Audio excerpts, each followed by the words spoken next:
Salah satu perang Islam yang paling menakjubkan dalam sejarah Islam adalah pertempuran Badar. Pertempuran itu terjadi pada tahun 624 M, di bulan Ramadan, antara pasukan Muslim yang dipimpin oleh Nabi Muhammad SAW dan pasukan Quraisy yang jauh lebih besar dari Mekah. Latar belakang terjadinya pertempuran ini bermula ketika konflik antara kaum Muslimin Madinah dan kaum Quraisy Mekah mencapai puncaknya. Pasukan Quraisy yang dipimpin oleh Abu Jahal memutuskan untuk menghadapi pasukan Muslim dan menghentikan penyebaran Islam. Kedua belah pihak bertemu di dataran Badar, sekitar 80 mil barat daya Madinah. Meskipun pasukan Muslim jauh lebih kecil, Nabi Muhammad SAW mampu memotivasi dan mengorganisasi pasukannya dengan baik. Pasukan Muslim berjumlah sekitar 313 orang, sedangkan pasukan Quraisy berjumlah sekitar 1.000 orang. Namun pasukan Muslim mempunyai keunggulan strategis ketika berhasil menguasai sumber air di sekitar pertempuran. Pertempuran dimulai dengan serangkaian duel yang berkembang menjadi pertempuran besar. Meski pasukan Muslim terlihat dirugikan, namun mereka mampu memenangkan pertempuran. Keberhasilan ini dianggap sebagai mukjizat dan pertolongan Allah Subhanahu wa Ta'ala. Banyak pemimpin Quraisy termasuk Abu Jahal yang tewas dalam pertempuran ini. Pertempuran Badar mempunyai dampak yang besar terhadap sejarah Islam. Kemenangan pasukan Muslim memperkuat keimanan umat Islam dan memberikan legitimasi kepada Nabi Muhammad SAW sebagai pemimpin.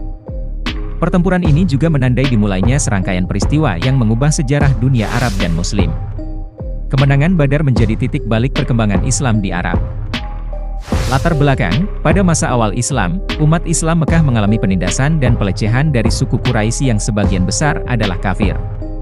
Setelah beberapa tahun hijrah ke Madinah, konflik antara kaum Muslim dan Quraisy menjadi akut.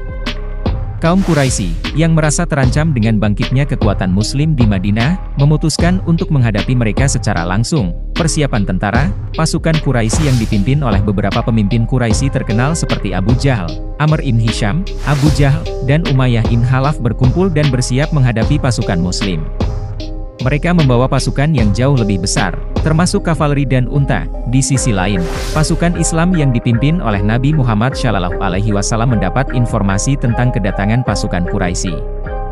Meskipun pasukan Muslim jauh lebih kecil dan bersenjata lebih sedikit, Nabi Muhammad SAW mampu mengatur pasukannya dan menetapkan posisi strategis di dekat sumber air Badar. Strategi pertempuran, Nabi Muhammad SAW berkonsultasi dengan para sahabatnya dan merencanakan strategi pertahanan. Dia mengerahkan pasukannya di sekitar sumur Badar untuk mengontrol akses terhadap air, sumber daya yang sangat penting di wilayah tersebut.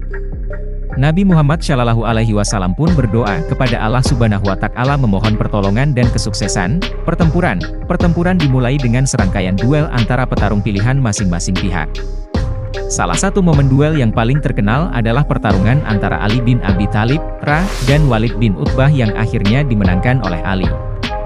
Setelah beberapa kali duel, pertempuran tersebut berkembang menjadi konfrontasi besar, dan meskipun kekuatan Muslim jauh lebih kecil, mereka mampu bertahan. Allah Subhanahu wa Ta'ala membantu pasukan Muslim dengan mengirimkan bantuan dari surga, seperti para malaikat yang membantu pasukan Muslim.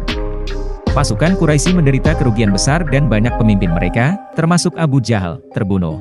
Akibat pertempuran Badar menandai kemenangan besar bagi umat Islam dan meningkatkan moral mereka.